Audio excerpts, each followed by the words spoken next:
వేసుకుందామండి. సాల్టు, పుట్నాల పప్పు, కొబ్బరి ముక్కలు. ఇది 6 నెలలు నిల్వ ఉంటుందండి ఇలా చేసుకుంటే.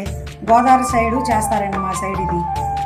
ఇదిగోండి శనగపిండి, పుట్నాల పప్పు పొడి అండి, అది యాపూత, మామిడికాయ ముక్కలు, పచ్చిమిరపకాయలు, బెల్లం తురుము, అరటిపళ్ళు అండి, ఇదిగోండి తేనె. ఇది ఇలా కలుపుకోవాలండి. ఇది 6 నెలలైనా జాడీల్లో పెట్టుకుంటారండి మా పక్కన ఉగాది పచ్చడికి. ఉగాది శుభాకాంక్షలు.